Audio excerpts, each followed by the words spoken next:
बड़ी प्यार से। ऐसे तो सब केहू अपना अपना कार्य में बिजी व्यस्त बाटे, लेकिन जब कोनो कार परोज कोनो त्योहार आवेला तब पे हमने के भगवान के माता रानी की याद करे नहीं जा। ये सच्चाई है। रोज आदमी इतना व्यस्त बा कि टाइम ही नहीं मिलत, लेकिन ना ओहो में से समय निकाल के भगवान के याद करें बहुत जरूरी बा, माता रानी के याद करें बहुत जरूरी बा। तो एगो भक्त जब माई के दरबार में जाता है तो माई से कह ले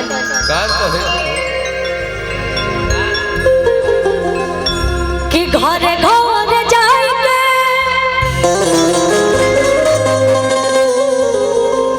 तू भोगवाला गइलो आ हमरो नसीब नहीं अचरन के दू कि यही रहे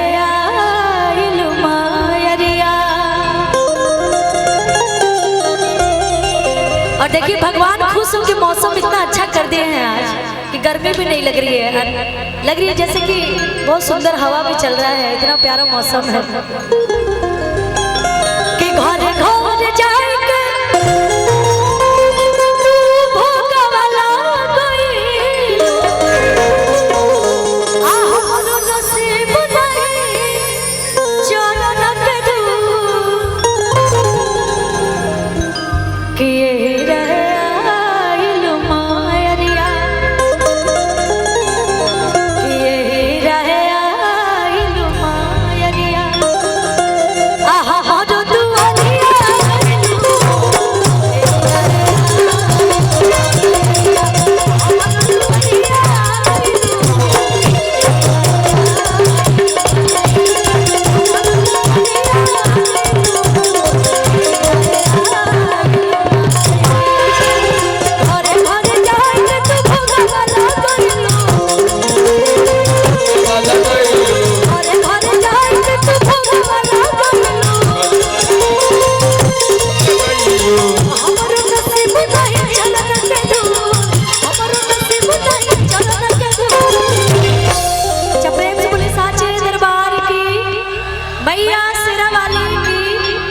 अच्छा बस इधर के लोग बोल रहे हैं, उधर के लोग नहीं बोल रहे। आप लोग के पास मेरी आवाज नहीं जा रही है क्या भैया?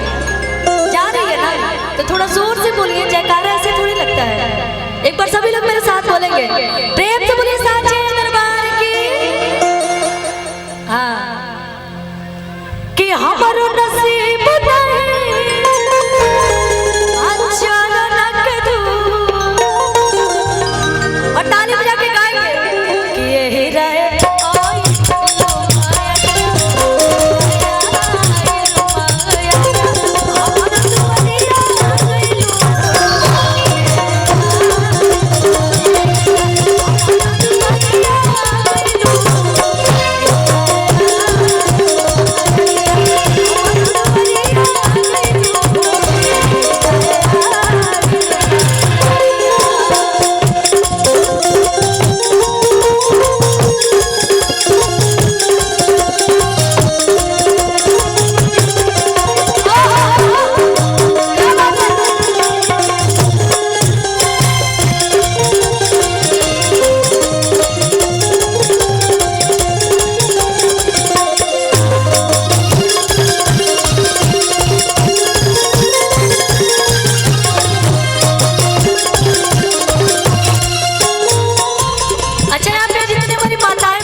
किसको किसको लगता है कि मेरे पति देव जी राम जी जैसे मिल गए? जरा हाथ उठा के बताएंगे आप लोग।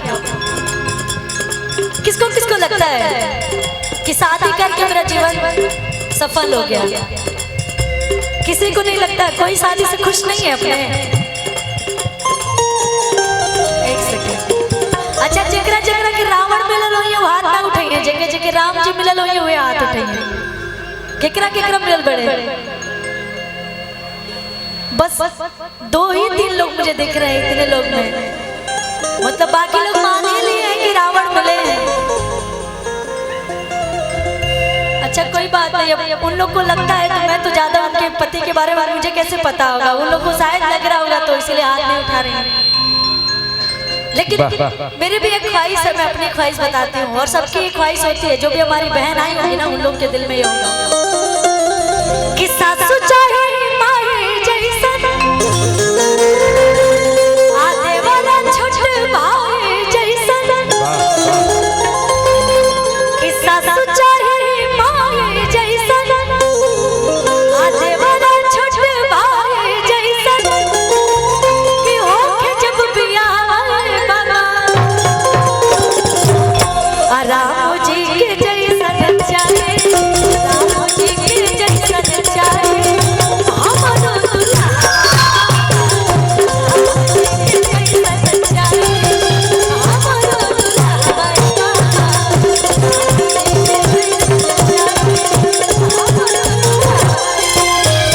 सासु चाहे माए जैसन देवरा छोट भाई जैसन, सासु चाहे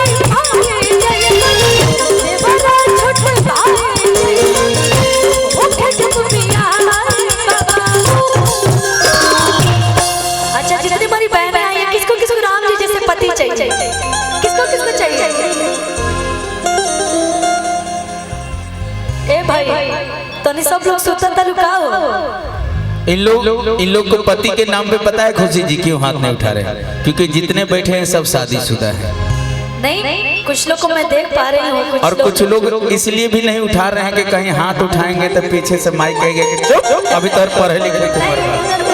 लोग उधर बहुत सारी मेरी बहनें हैं, मैं आप लोग से पूछना चाहती हूँ किसको किसको राम जी जैसे पति चाहिए? थोड़ा हाथ उठा के बताइए तो समझ में आए। हाँ देखिए जनसंख्या बढ़ी है, पीछे देखिए हाथ की जनसंख्या बढ़ी है। जब सावन आता है हाँ तो सारी लड़कियां शुमारी करती है, लड़के भी करते हैं कि हमें अच्छी बीवी मिले, अच्छी बीवी मिले। धर्मेंद्र जी अक्सर करते थे और सेना लोहार जी भी सावन की शुमारी करते हैं। ये भी करते हैं, 12 मास 36 दिन शुमारी करते हैं कि भाई जीवन साथी जैसा सोचे वैसा मिल जाए। सब कोई चाहता है, भले कोई हाथ उठाए ना उठाए, सब कोई चाहता है कि मुझे अच्छा ही मिले। सही बात। लेकिन मेरे भाई क्या चाहते हैं कि बेल के पतैया पर लिखा था नीलना,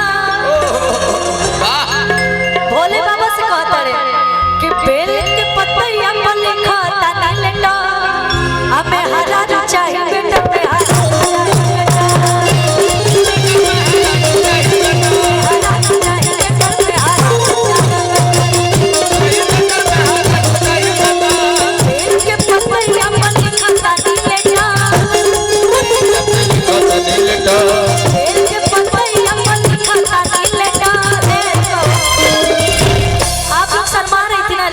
पावर इधर है, मैं इधर दिखाती हूँ किसको किसको मेहरारू अच्छी चाहिए। देखिए ये होता है जुनून। मैं भी भगवान माता रानी से ही प्रार्थना करूंगी कि जितने लोग हाथ उठाए हैं उनको अच्छी बीवी मिले। चाचा जी आपको भी चाहिए? शादी नहीं हुई है क्या अभी आपकी? चलिए भगवान और दूसरों को जोड़ी बढ़िया लगाएंगे कि बेल के पत्ते पर लिखा था नीलना,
मन उदास करके कि माई आखिर सब करा दुआरी रवा गईली हां और हमरा से कौन ऐसा बोल चुको गल जे हमरा दुआरी ना तब काला आंगना ले पवले पानी